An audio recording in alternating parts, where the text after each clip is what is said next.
Bugün hapishanede kalacağız. Maalesef. Günaydın mı? Günaymasın mı? Şu manzaraya bakın. Şu gölün güzelliğine bakın. Yepyeni bir bölüme hoş geldiniz arkadaşlar.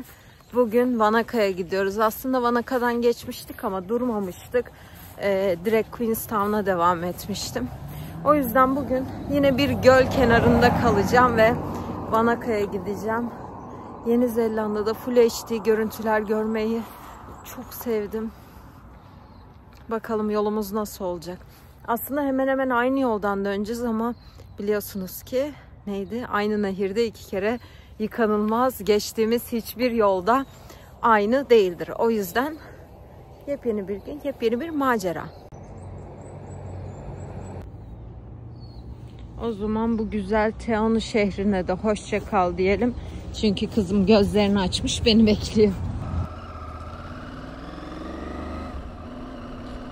O zaman hoşça kal Teonu. Gençler, ısınıyorsunuz değil mi? Dur. Ne güzel, ben de pedal çevirsem ben de ısınırım. Dur kız. Oy, güneş çok fena. Bugünkü rotam 220 kilometre. Artık biliyorsunuz buraları. Geldiğim Queenstown'a dönüp oradan Vanaka'ya geçeceğiz. Güneş çok kötü. Hava 10 derece ama güneş o kadar güzel bir enerji veriyor ki. Nasıl önceki bölüm donduk arkadaşlar. O neydi öyle ya? Şansa mesela bugün Milford Sound'a gitsem efsane olurmuş.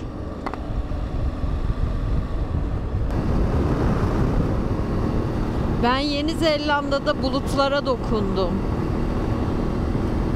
Bulutların yerle bu kadar temas ettiğini ilk defa görüyorum.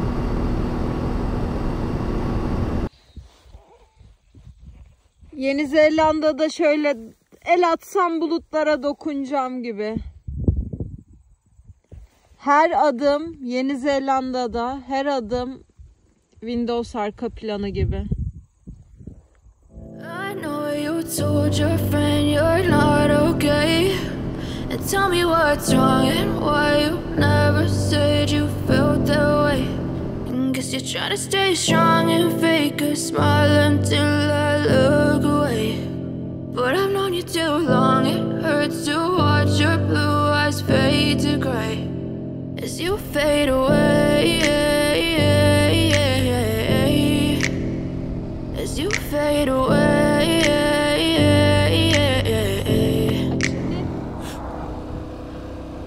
Oğlum ne yapıyorsunuz? Çok tatlısınız lan.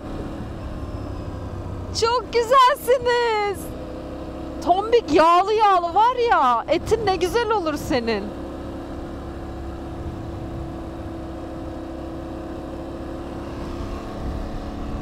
Çok iyi ya.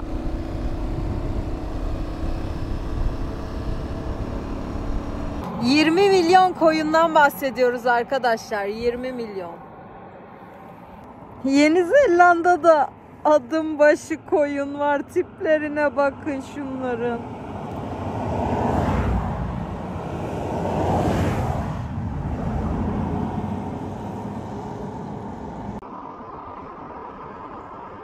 Her kilometre Windows arka planı gibi.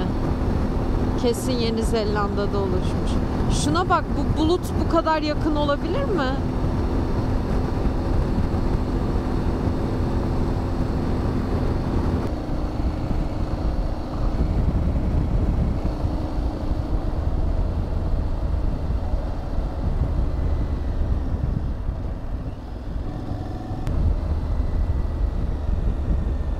Eğer bize vaat edilen cennet hayalimdeki gibi böyleyse bu demek oluyor ki Yeni Zelanda'ya geleceğiz.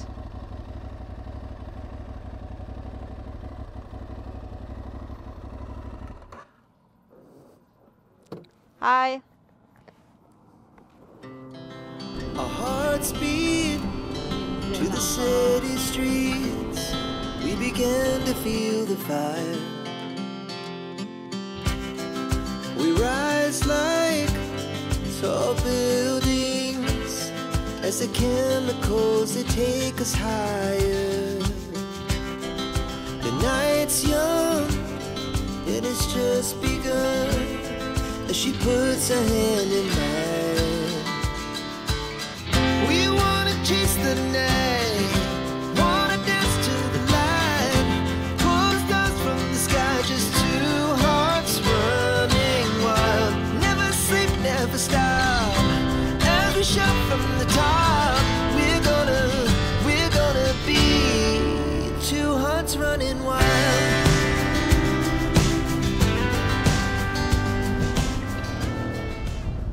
Çok güzel göllerde, çok güzel şehirlerde kaldım. Güneyada gerçekten çok güzel. Yani kuzeyi tam bilmiyorum. Sadece 2 gün kaldım. Artık dönüş yoluna da başlamış oluyorum arkadaşlar. Çünkü motosikletim Avustralya'ya ulaşmak üzere. Bu kızımızı bırakacağız Aprilia'ya. Bir sürü işimiz var.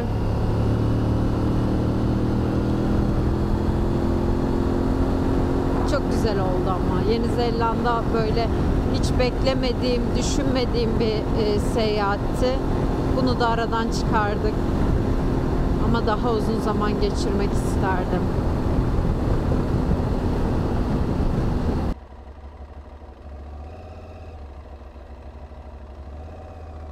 Wanaka Wanaka. Görmeden geçmeyelim dedik. Sanki iyi ki de yaptık çünkü bir manzarası var yine. Ben şu soldan gideyim. Bakayım burada ne varmış. Bak bu da güzel. Kafe mi o? Kafe, bar, restoran. Ve yine geldik mükemmel bir şehre. Wanaka. Uy, esiyor. Gerçekten çok güzel arkadaşlar. Tertemiz bir gökyüzü ki geldiğimiz manzaraları gördünüz. Birbirinden güzel, birbirinden güzel.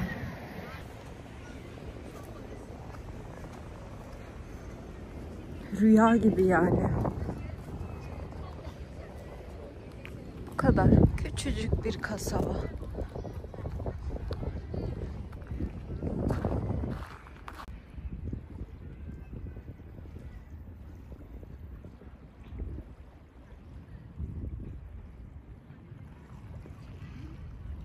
Motosikletle geçtiğim yerlerde durup konaklamaya bayılıyorum. Biraz fazla huzurlu ama bana hiç aksiyon yok buralarda.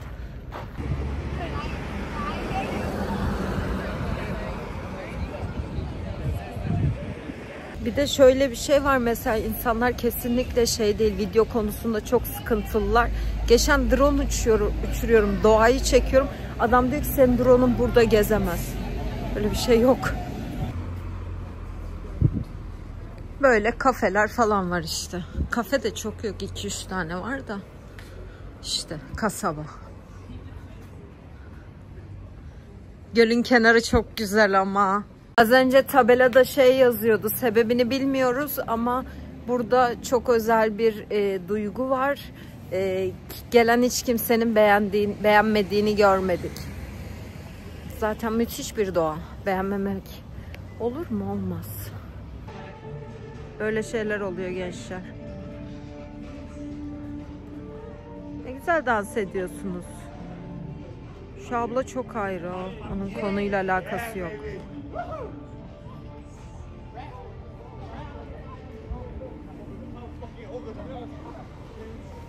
Lan müzik açsaydınız bari. Gittiler. Bana da o kafadan lazım. Gerçekten. Gerçekten çok yalnızım günlerdir. Kaç 15 gün falan oldu başlayalım. Yeter. Yeter. Yalnızlıktan kafayı yiyeceğim. Müthiş manzaralar ama paylaşmadıktan sonra O demedikten sonra nereye gidiyor bu tepkiler? Şimdi şuraya bakın. Vanaka'nın merkezinde. Bir de şuraya bakın. Türk iş kebap. Helal. Bakayım içeride birileri var mı? Gerçekten de Türk iş kebap. Lütfen yani. Her şey yolunda mı? Uzun zamandır Türkçe konuşmuyordum. Neyi geldiniz ya? Kaç senedir buradasın? 19 senedir buradayım. Oh güzel. Yaşlanmamışsın o yüzden zaten. Mis gibi manzaraya bakıyorsun. Güzel. Güzel. Bol kazançlarınız olsun. Böyle güzel iş yapan, gerçekten hakkıyla çalışan ve Türk birilerini görünce böyle çok özlüyorum Türkiye'yi. Gerçekten çok değerli. Çok değerli. Allah kazançlarını bol etsin, dünya tatlısı insanlar. Vanaka'ya gelirseniz uğrayın. Kızımızı buraya park ettik. Sapasağlam da duruyor. Çok şükür bir sıkıntısız, şeysiz aldık. Bugünkü rotamızda Lake Tekapo'ya gideceğiz. Çok zor. Lake Pukaki üzerinden Lake Tekapo'ya gideceğiz. Şuralardayız. Vanaka'dan start verdik ve sonra ulaşacağımız yer ise Christchurch. 400 kilometre yolumuz var arkadaşlar. 2'ye böldüm yolu. Yeni Zelanda'ya, kurallarına vesaire alışınca gerçekten ilk bir hafta falan çok zorlanmıştım ama artık yüzüm çok gülüyor, çok mutluyum. İnsanların nasıl olduğunu anladım, trafiğin nasıl olduğunu anladım vesaire. Gerçekten mükemmel oldu ve buff'ımı kaybettim. Umarım çantadadır. Hava güzel, 10 derece. 10 derece. Soğuğa da alıştık be. O zaman başlayalım. Benzin alacağım ve çıkacağız. Buff'sız nasıl gideceğim ben ya? Buff'ı nereye koyduk? Çantanın içinde mi düştü? Ne oldu?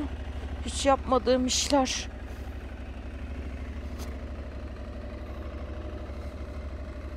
Hadi bakalım. Sola mı gideceğiz, sağa mı? Sola. Sola. La gidemedim ki.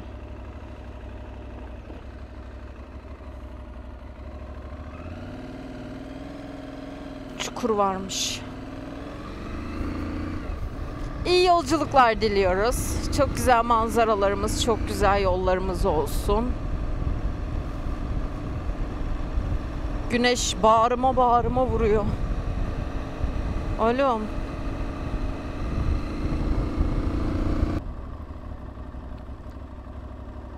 Bugün büyük mü güneş ya? Vallahi sağı göremiyorum, öyle gidiyor. Town Center. Güzeldin Vanaka. Sevdim seni. Benzinin litresi 65 TL. Var ya, bütün bütçem alt üst oldu. Bu gidişle daha çok olur Avustralya'da falan. Yandık yani. Yandık 8 derece. Gençler kim nereye dönüyor bakayım.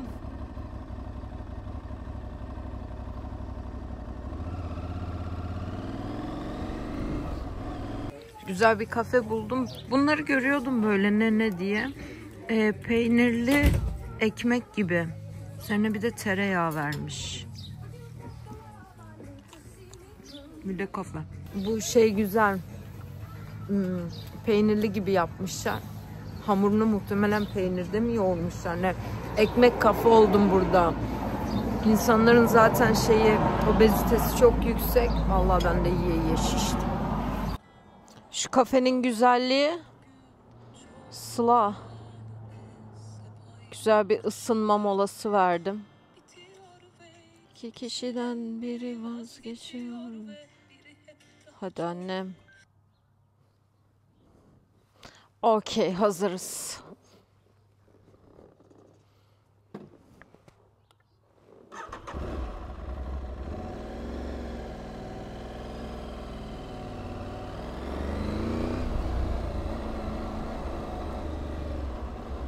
Şimdi Lindispas var önümüzde. O yüzden durdum arkadaşlar. Çünkü muhtemelen yükseleceğiz ve üşüyeceğim diye. Bak 46 kilometre diyor. Sanki üşüyeceğiz gibi hissediyorum. Isınmadık ki. Geldik geleli. Yine bambaşka bir... Ya çok ilginç. Çünkü böyle 50 kilometre gidiyorsun, hop bir anda değişiyor. Yemyeşil yerden bak şimdi böyle saman sarısı şeye döndük. Yani bu çok ilgincime geldi Yeni Zelanda'da.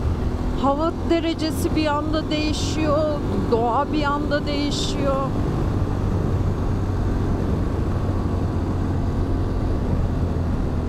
Göremiyorum ki güneşten.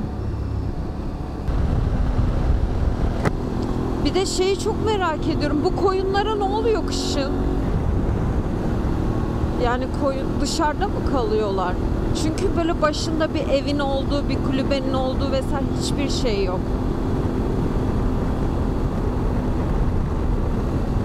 Aa, kanguru gördün mü diyor. Burada var mı Yeni Zelanda'da?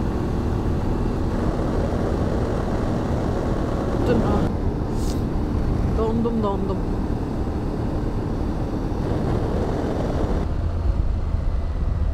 Oo.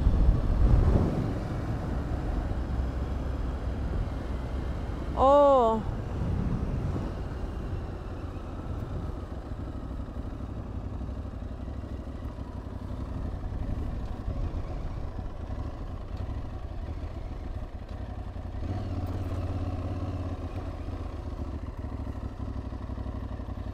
Altösüne çul serer Leyli daya Loylu dayar loylu.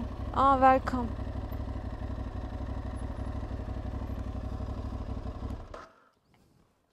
Hiç be.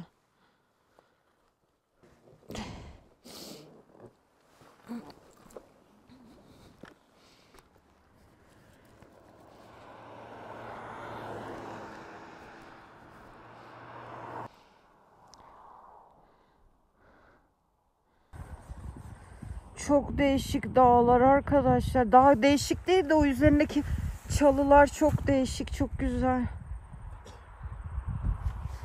Lindispas, onu da gördük.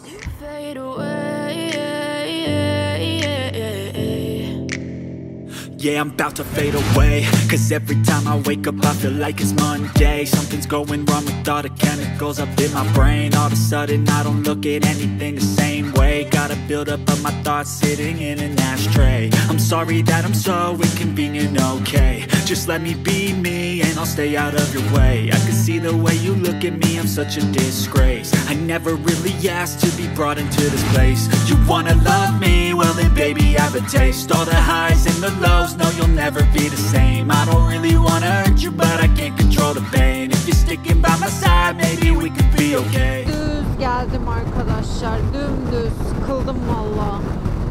Şimdi de geniş böyle otoban gibi yol başladı.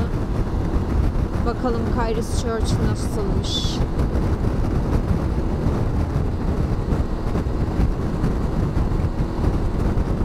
Mola vermedim, bir 160 kilometredir falan, böyle şeyim böyle bir tuhafım.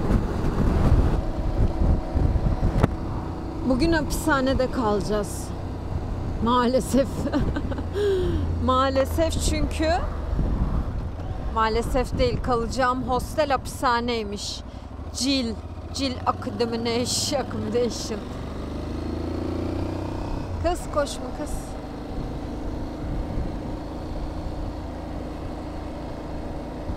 Öyle hapishaneye geldik.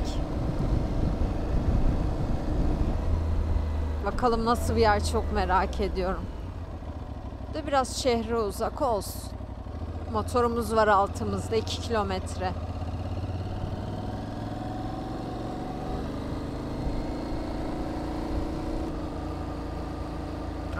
Aha, Historic Jail. İşte burada kalacağım. Historic Jail'de kalacağım.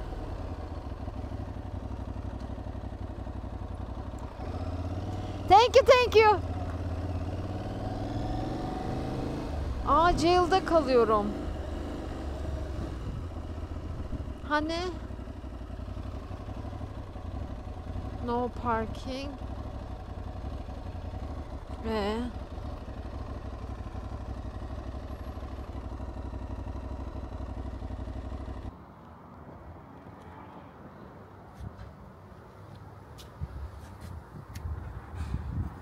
Söz verdiğim gibi size bu başlığa gelmenizin sebebi olan hapishaneyi gösteriyorum. 80'li yıllardan 90'lı yılların sonuna kadar çok uzun seneler burası bir hapishane olarak kullanılmış. Hatta şimdi girdiğimizde ise böyle bir konsept yapılmış ama içerisi çok daha etkileyici görüyor. Kaldığım en güler yüzlü, en sevimli hostellerden biriydi. Burada böyle şov için şey yapılmış. İçeride laundry var. Odalar çok güzel. Şimdi odalara da göstereceğim size ama burada aynı zamanda hapishanelerin şeyi de bırakılmış. İşte yani odalar yapılmış ama hapishane konseptini göstermek için de burada bırakılmış. 1945, 1800 bir sürü.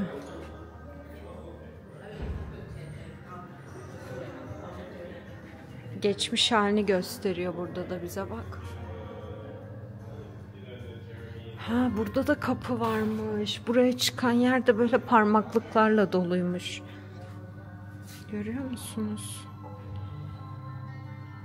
Üstü de kapalı. Vay be, gerçek hapishane. Vay be. Ulan kapatmışlar adamları. Kim bilir ne suçlar işlediler yani, boş yere mi kapattılar? Burada da çok güzel bir mutfak organize edilmiş. Hostelin kurulumundan itibaren ya da belki de öncesinde de vardı. Şu an sallamak istemiyorum. Bak ne kadar güzel. Her şey var.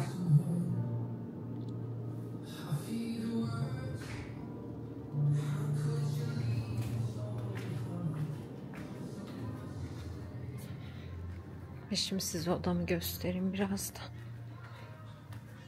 Kilit sistemi çok güzel. Bak şimdi ortaya basıyorsun. Bana şifre geldi maille. Şifreyi giriyorum.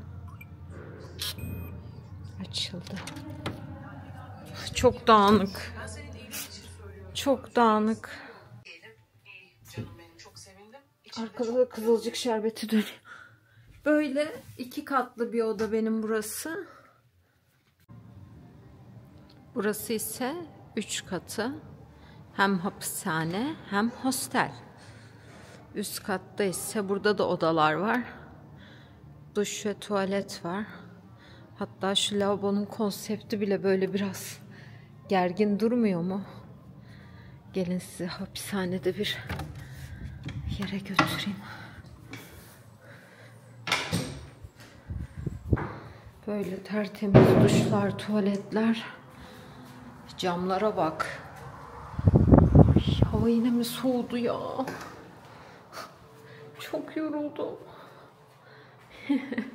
Vallahi soğuklardan bıktım. Böyle geldiğimizde ise burada bir ortak çalışma alanı yapmışlar.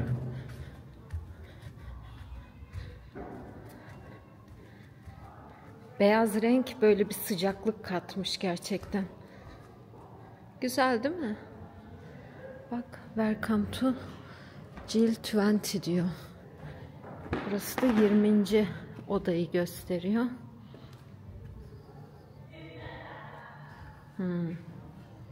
Böyleymiş. Ha, birileri resim çizmiş. Korkunç.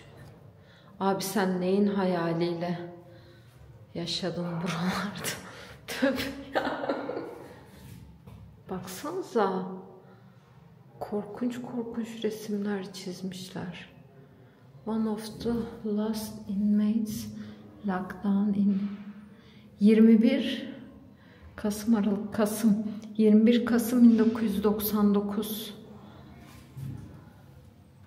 Görebiliyor musunuz yazıyı? Feel like punk. November 1990. O bayağı yeni bir hapishane. Ulan adamlar nereye gitti? Bak. Güzel bir deneyim oldu o yüzden burası benim için. Söz verdiğim gibi size bu başlığa gelmenizin sebebi olan hapishaneyi gösteriyorum. 80'li yıllardan 90'lı yılların sonuna kadar çok uzun seneler burası bir hapishane olarak kullanılmış. Hatta şimdi girdiğimizde ise bu kız hapishaneden çıkış yapar arkadaşlar. Hapishanede para vererek kalan ilk insan benim. Gerçekten ama çok güzel düzenlememişler mi her şeyi? Yani çok konforlu bir konaklama da geçirdim. Biraz Çinliler vardı. Akşam saati biraz ses yaptılar ama genel itibariyle rahatlık olarak bir de değişik bir deneyim yani hapishanede kalmak. Zamanında 1,5 sene önce Pakistan'ı geçerken Belucistan bölgesinde gerçek hapishanede kalmıştım var. Önceki videolara gelip izleyebilirsiniz ama tamamen güvenlik içindi tabii ki. Burada para vererek kalmış olduk. Şimdi ne yapıyoruz? Christchurch'ü gezeceğiz. Hem size burayla ilgili birkaç bilgi vereceğim çünkü üzücü bir hikayesi var. O yüzden şehrin merkezine yürüyorum. 30 dakikalık bir yürüme söz konusu. Sonrasına bakacağız hep birlikte. Şehrin içine giden harika bir park var.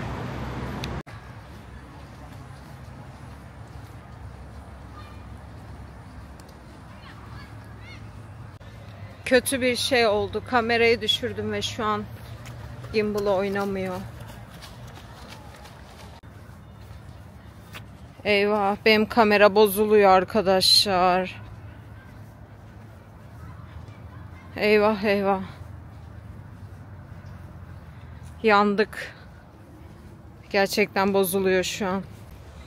Christchurch'te şu an bulunduğum şehirde 2010 yılında çok büyük bir deprem oluyor arkadaşlar. 6.4 şiddetinde ve bütün şehir yerle yeksan oluyor. Şu an bulunduğum bu parkta ölen kişilere ithafen yapılmış. Onları anmak için yapılmış bir park. Etkileyici. Burada hayatını 180 kişi kaybediyor. Yani yaşayan nüfusa baktığımızda gerçekten bu sayı çok fazla ve çok üzücü.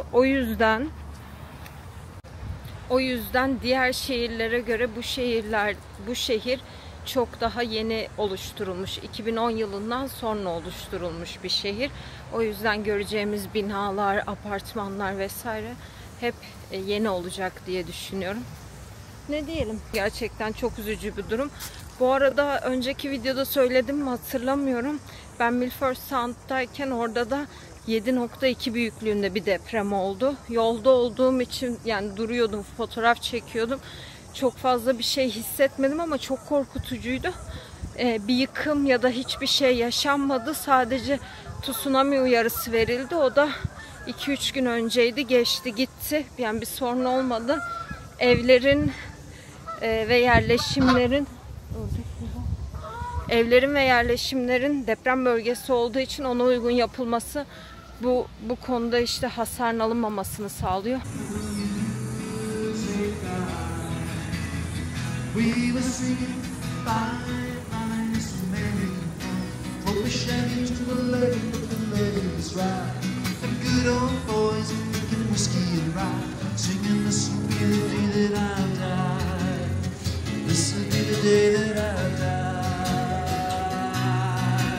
Ve geldik savaş anıtına.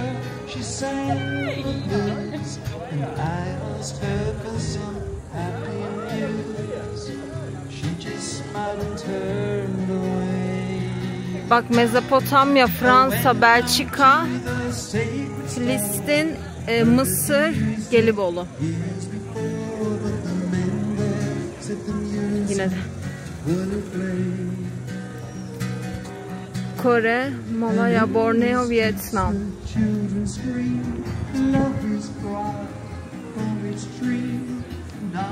Bridge of the Remembrance. Çok güzel. Yaşanan savaşlar, depremler. Fark ediyor musunuz? Her şeyden sadece etkilenen insanlar. İnsanlar tarafından yapılıyor ya da insanların hataları sonucunda. Sadece yine insanlar kaybediyor. Çok üzücü. Sadece Yeni Zelanda ile ilgili değil, genel olarak bahsediyorum. Ama sonrasında mesela çok sağlam evler yapmışlar. Küçük, korunaklı, depreme dayanıklı. Bu önemli zaten. Tedbir alabilmek çok önemli. Çünkü sonrasında eğer deprem ülkesiysen tekrar karşılaşabileceğin çok aşikar. Ona göre önlem alırsan hiçbir sıkıntı yaşamazsın. Tamam, bir Queenstown değilsin. Ama seni de sevdim. Sevmedim değil, seni de sevdim. Tabii bir Queenstown'un şeyi yok üzerimizde. Etkisi yok. Orası bambaşkaydı. Orası yani sanırım Norveç'te bir şehir daha vardı. Onu hatırlarsam başka zaman söylerim. O şehirden sonra Queenstown ya. En beğendiğim şehir bugüne kadar ki. Güneş de kötü vuruyor. Böyle. Burada da böyle bir alışveriş merkezi gibi değil de daha farklı bir marketimiz var.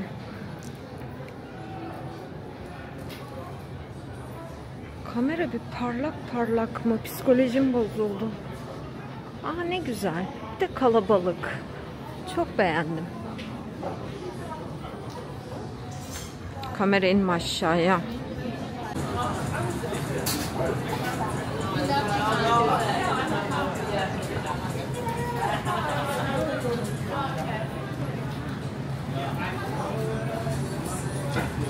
Riverside.